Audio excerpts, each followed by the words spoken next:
ಸಡನ್ನಾಗಿ ಯಾರಾದರೂ ಗೆಸ್ಟ್ ಬಂದಾಗ ಈ ಥರ ಒಂದು ಚಿಕನ್ ಸಾಂಬಾರು ಬೇಗನೆ ಮಾಡ್ಬೋದು. ಒಮ್ಮೆ ತಿಂದರೆ ಯಾವಾಗಲೂ ಇದೇ ಥರ ಟೇಸ್ಟ್ ಕೇಳ್ತಾ ಇರ್ತಾರೆ. ತುಂಬಾ ಕಡಿಮೆ ಸಮಯದಲ್ಲಿ ಈ ಚಿಕನನ್ನು ಬೇಗನೆ ಮಾಡ್ಬೋದು.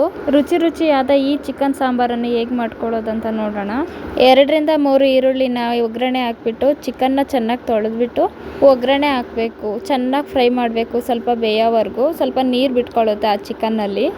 ಒಲೆ ಮೇಲೆ ಫ್ರೈ ಆಗ್ತಾ ಇರುತ್ತೆ. ಸೊ ನಾವು ಬನ್ನಿ ಮಸಾಲ ರೆಡಿ ಮಾಡ್ಕೊಳ್ಳೋಣ. 2 ಇಡಿ ಕೊತ್ತಂಬರಿ, 1 ಇಡಿ ಪುದೀನ, 10ರಿಂದ 20 ಬೆಳ್ಳುಳ್ಳಿ, ಸ್ವಲ್ಪ ಶುಂಠಿ, 1 ಇಡಿಯಷ್ಟು ಕಾಯಿ, 1 ಫುಲ್ ಚಕ್ಕೆ ತಗೊಳ್ಳಿ, ಅದನ್ನು ಮುರಿದಾಕಿ, ಅದ್ರ ಜೊತೆ ಸ್ವಲ್ಪ ಗಸಗಸೆ, ಸ್ವಲ್ಪ ನೀರು ಆ್ಯಡ್ ಮಾಡಿ.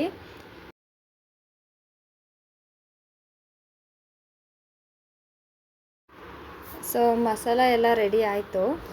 ನಾವಿಲ್ಲಿ 10 ಸ್ಪೂನು ಚಿಲ್ಲಿ ಪೌಡರು, 10 ಸ್ಪೂನು ಧನಿಯಾ ಪೌಡರ್ ತಗೊಂಡಿದ್ದೀವಿ. ಫ್ರೈ ಆಗ್ತಾ ಇರೋ ಚಿಕನ್ಗೆ ನಾವು ಚಿಲ್ಲಿ ಪೌಡರು ಮತ್ತು ಧನಿಯಾ ಪೌಡರ್ನ ನಾವು ಆ್ಯಡ್ ಮಾಡ್ಕೋಬೇಕು ಇವಾಗ. ಸೊ ಆ್ಯಡ್ ಮಾಡಿಬಿಟ್ಟು ಚೆನ್ನಾಗಿ ಫ್ರೈ ಮಾಡಬೇಕು. ಇಲ್ಲಿರೋ ಮಸಾಲ ನಾವು ಅದು ಧನಿಯಾ ಪೌಡರು ಮತ್ತು ಚಿಲ್ಲಿ ಪೌಡರ್ ಆ್ಯಡ್ ಮಾಡಿರ್ತೀವಲ್ಲ, ಅದು ಚೆನ್ನಾಗೇ ಫ್ರೈ ಆಗಬೇಕು, ಸ್ವಲ್ಪ ಚೆನ್ನಾಗಿ ಬೇಯಬೇಕು.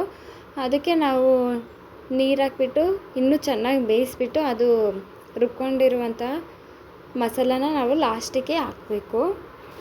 ಲಾಸ್ಟಲ್ಲಿ ಮೊಟ್ಟೆ ಇರುತ್ತಲ್ಲ, ಅದು ನಾವಿವಾಗ ಇದಕ್ಕೆ ಹಾಕ್ತಾಯಿದ್ದೀವಿ ನೋಡಿ. ಸೊ ಹಾಕಿದ್ದೆಲ್ಲ ಚೆನ್ನಾಗಿ ಕುದೀತಾ ಇದೆ. ಚೆನ್ನಾಗಿ ಇನ್ನೂ ಬೇಯಬೇಕು. ಚೆನ್ನಾಗಿ ಬೇಯ್ದಾದ್ಮೇಲೆ ನೋಡಿ, ಇಲ್ಲಿ ನಾನು ಮಸಾಲೆ ಆ್ಯಡ್ ಮಾಡ್ತಾಯಿದ್ದೀನಿ.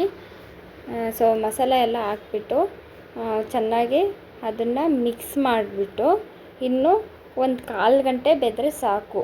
ತುಂಬ ಟೇಸ್ಟಿಯಾಗಿರುತ್ತೆ ಸಾಂಬಾರಂತೂ.